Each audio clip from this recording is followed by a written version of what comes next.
हिंदी सक्ती कशासाठी असा सवाल राज ठाकरे यांनी उपस्थित केला आहे। हिंदी सक्ती केली तर दुकानं नाही शाळाच बंद करेन असं राज ठाकरे यांनी म्हटलं आहे। हिंदी सक्तीसाठी कोण दबाव टाकते तुमच्यावर?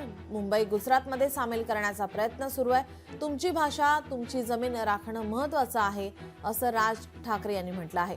तर यावर काही राजकीय प्रतिक्रिया सुद्धा आल्यात, पाहूयात। राज्य सरकारने म्हणे हिंदी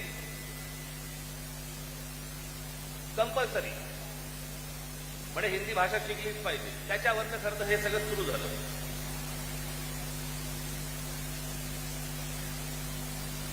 काल आमचे जे मुख्यमंत्री महाराष्ट्र राज्याचे देवेंद्र फडणवीस त्यांनी काल सांगितलं म्हणे तिसरी हिंदी भाषा आम्ही सक्तीची करणार म्हणजे करणार। आता राज्य सरकारला जर आत्महत्या करायची असेल तर त्यांनी बेशक करावी। त्या दिवशीच्या मोर्चाच्या फक्त धसक्याने निर्णय मागे घ्यायला लागला होता।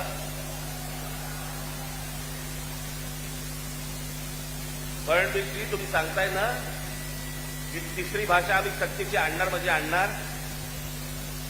मी आता आपल्याला सांगतो, महाराष्ट्रात पहिली ते पाचवी हिंदी आणायचा आपण प्रयत्न तर फक्त करून बघा।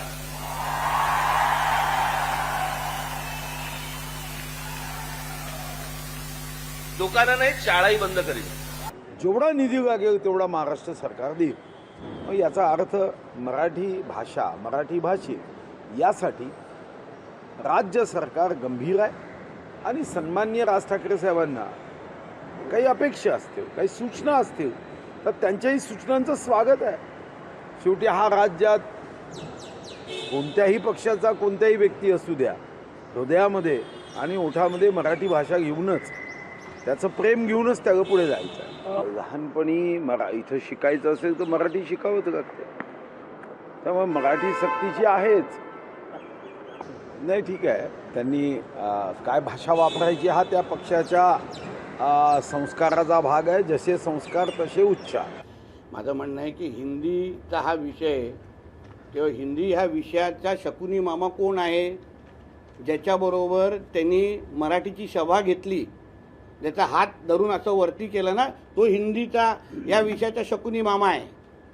त्यांनी हिंदी सक्तीचा विषय खरं म्हटलं तर सुरू केलं। ज्या देवेंद्र फडणवीस साहेबांनी ते GR रद्द केले ते कसे विलन होऊ शकतात?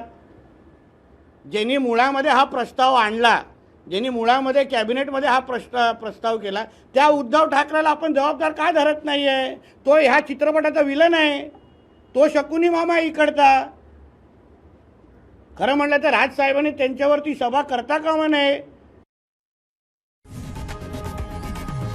लोकशाही मराठी ऐका, पहा, जागरूक रहा।